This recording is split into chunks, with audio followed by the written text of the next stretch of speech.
निश्चित है कि गलत हुआ है और हमारे सहयोगी ने गलत किया है और 16 तारीख को इसका परिणाम आएगा और मजबूती से हम लोग अपनी दमखम लगा के लड़ाई लड़ेंगे। ये बाद में भले कोई ज़बरदस्ती आके नामांकन करे तो बात अलग है। एनडीए का ऑथराइज पर्सन पहला प्रत्याशी यहाँ पे ऑलरेडी नामांकन कर लिया। ये हमारे पिताजी राजनीति के भीष्म पिता हैं, वो शेरे बिहार है। वहाँ की जनता उनको मुंहतोड़ जवाब देगी और भारी मतों से विजय बनाएगी। नमस्कार, आप देखना शुरू कर चुके हैं लाइव सिटीज। मेरा नाम अभिषेक है। बोचहां उपचुनाव को लेकर आज नामांकन किया गया है। वीआईपी प्रमुख मुकेश सहनी भी नामांकन में पहुंचे थे।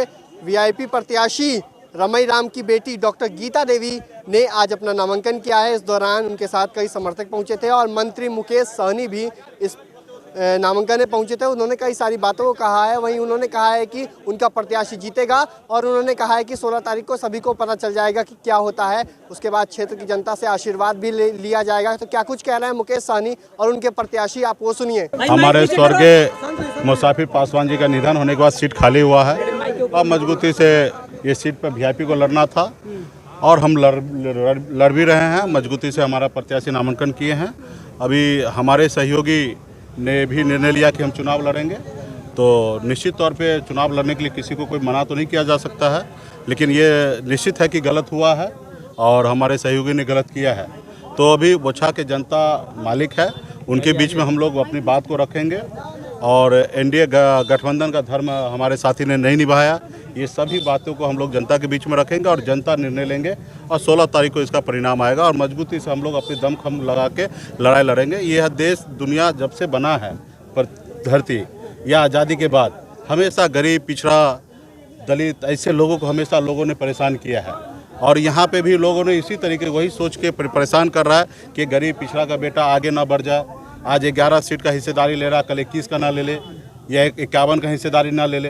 तो ये सब चीज़ को लेकर कहीं ना कहीं लोग परेशान कर रहे हैं, लेकिन मैं कभी रुकने वाला नहीं हूँ। मैं जीरो से मुंबई जाके हीरो बन गया और मुंबई के ऐशोआराम ज़िंदगी को छोड़कर बिहार में आया अपने लोगों की लड़ाई लड़ने के लिए। और आप सबको पता है 2014 से पहले मेरा नाम बिहार में कहीं नहीं था और 2014 से लेकर अब तक हमने बिहार में मजबूती से लड़ाई लड़ा, संगठन बनाया, पार्टी बना के और आज सरकार का हिस्सा है। और 2020 में तो आज़ादी के बाद पहली बार ऐसा हुआ कि निषाद का, मल्ला का बेटा पूरे देश में पहली बार अपने सहयोग से बिहार में मुख्यमंत्री बनाया।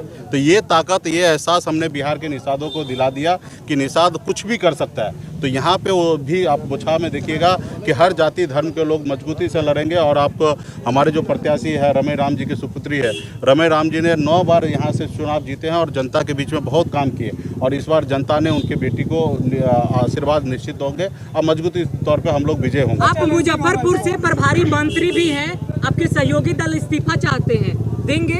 देखिए, सहयोगी दल उनके हाथ में है, सरकार तो चला ही रहे ना। 74 है तो 74 वाला निर्णय ले जो करना है। हम तो 4 वाला निर्णय ले लिए हैं कि मजबूती से लड़ाई लड़ेंगे। प्रभारी मंत्री भी बने रहेंगे, सुनिश्चित एकदम क्लियर है, इसलिए तो चुनाव लड़ रहे हैं। और आपने देखा कि हमारे प्रत्याशी कह सकते हैं कि एनडीए का पहला प्रत्याशी इन्होंने नामांकन कर लिया। बाद में भले कोई ज़बरदस्ती आके नामांकन करे तो बात अलग है, लेकिन एनडीए का ऑथराइज पर्सन पहला प्रत्याशी यहाँ पे ऑलरेडी नामांकन कर लिया, क्योंकि ऑलरेडी ये सीट एनडीए का था और वीआईपी का था और वीआईपी आज पहली बार नामांकन करा लिया। भले बाद में कोई आके ज़बरदस्ती करे तो उसको देखा जाए। तो यही हमारे लिए सही है ना कि जेडीयू ये बात तो मान रही कि कोई गलत कर रहे हैं। अगर यहाँ पे अगर सही रहता तो शायद जेडीयू चुप नहीं रहते। तो उनको पता है कि यहाँ पे कुछ गलत हो रहा है, इसलिए वो चुप हैं और यही हमारे लिए संदेश है। तो इसके लिए हम मजबूती से लड़ेंगे। जिनको सबका शुभकामना हमारे साथ है। परम पूज्य हमारे पिताजी राजनीति के भीष्म पिता हैं, वो शेरे बिहार है। उनको जिस तरह तेजस्वी यादव ने अपमान करने का काम किया है, हमारी बोचहां की जनता उनको मुंहतोड़ जवाब देगी और भारी मतों से विजय बनाएगी। हमको तो 100% हम आश्वस्त हैं कि हमारी बेटी की, डॉक्टर गीता कुमारी की आशीर्वाद बोचहां विधानसभा की जनता देगी और वह सुनिश्चित जीतेगी। राजद भी उम्मीदवार उतार रही है और अमर पासवान ने भी नामांकन किया। राजद का कब से क्या है उनसे पूछेगा, उनका उम्मीदवारी रह जाएगा, लेकिन जनता उनके साथ जा रही है। जनता उनके साथ नहीं जाएगी, नहीं जाएगी। तो आपने सुना कि मुकेश सहनी ने क्या कुछ कहा है, उनके प्रत्याशियों ने क्या कुछ कहा है। साफ साफ कहा है कि जीत होगी और कोई हरा नहीं सकता है और जीत दर्ज होगी और हमारे प्रत्याशी लगातार काम कर रहे हैं और क्षेत्र में भी लगातार घूम रहे हैं और जीत दर्ज होगी। तो मुकेश सहनी ने कई सारी बातों को कहा है, उन्होंने कई आरोप भी लगाए हैं। तो बने रहिए लाइव सिटीज़ के साथ, हमारे यूट्यूब चैनल को सब्सक्राइब करिए, फेसबुक पेज को लाइक करिए।